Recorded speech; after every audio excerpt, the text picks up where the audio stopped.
to my channel. My today's recipe is another very famous Mughlai dish known as chicken lababdar.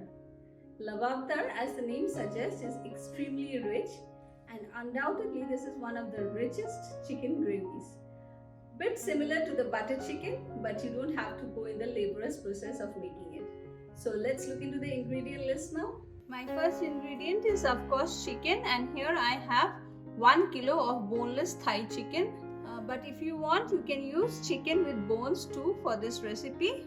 Next, I have 1 cup of yogurt, 1 tablespoon of ginger paste, 1 tablespoon of garlic paste. For the spices, today I have half teaspoon of turmeric powder, 1 teaspoon of red chili powder, 1 teaspoon of coriander powder, 1 teaspoon of garam masala powder, 1 teaspoon of cumin powder, and around a teaspoon of salt. But salt is of course according to taste. So let's start marinating the chicken. For that, I'm going to add in the yogurt. Next goes in the ginger garlic paste and all the spices in one go. Mix all the ingredients well along with the chicken pieces. So here is my chicken well marinated, and now I'm going to cling wrap it and store it in the refrigerator for a minimum of 1 hour to a maximum of overnight marination.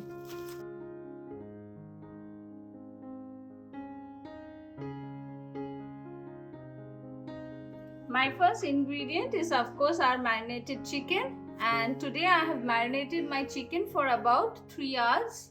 Next, I have paste of 2 small onions, 1 tablespoon of ginger paste and 1 tablespoon of garlic paste, 2 tablespoons of tomato paste. If you don't have tomato paste, you can use puree of 2 tomatoes. This is cashew paste.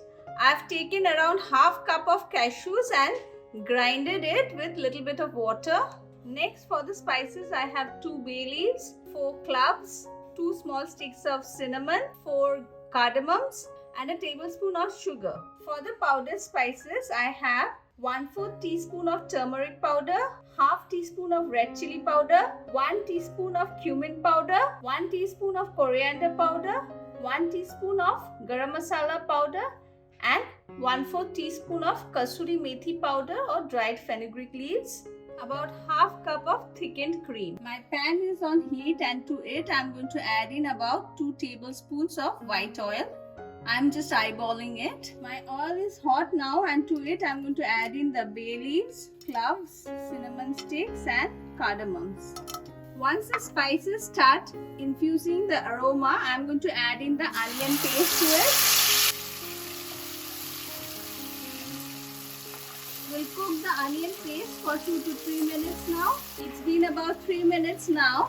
And next I'm going to add in the ginger garlic paste. Mix it well.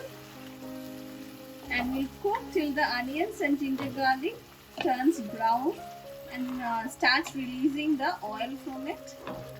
It's been about 5 minutes now, and you can see the onions have started turning brown.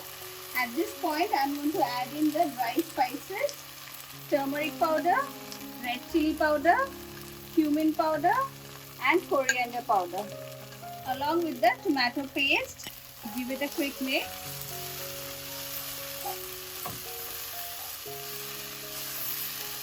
As you can see, the spices have come together well. Next, I'm going to add in the marinated chicken to it now.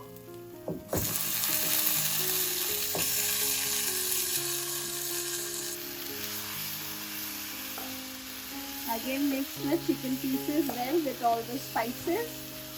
Cook it for 2 to 3 minutes on high flame at this point. After cooking it for another 3 minutes, I'm going to add in the cashew paste now. Give it a quick mix.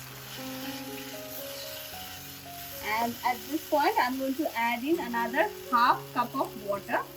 The water I have added in the marinated chicken bowl. And now another quick mix, and I'm going to cover it and cook it for at least 7 to 8 minutes. At this point, I'll also reduce the flame to medium. It's been about 5 minutes now. And as you can see, the oil has started floating on top.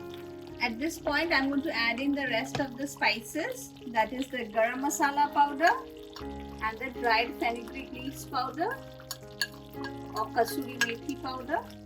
Mix it well again. And we'll cover it and cook till the chicken is completely done. It's been another 5 minutes now. And as you can see, the oil has started floating on top. And our chicken also looks cooked. At this point, I'm going to add in the sugar. And I'll check the seasoning of salt and add if required. We had added enough salt while marinating our chicken. I need a little bit more salt, so about half teaspoon. And finally, I'm going to add in the fresh cream, half cup of it. I'm just eyeballing again. It's been another 2 minutes now and my chicken lababdar is ready. So I'm going to switch off the gas and serve it now. My chicken lababdar is ready and I have garnished it with a little bit of fresh cream.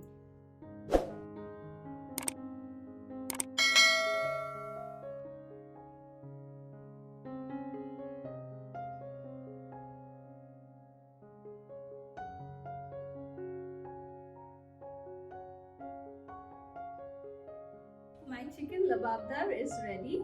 This is best accompanied with some naan, roti or paratha. And trust me, it not only looks rich but it tastes equally good. So do try it in your kitchen. And I'm going to end this video here. So don't forget to hit the like and subscribe button. Thank you for watching.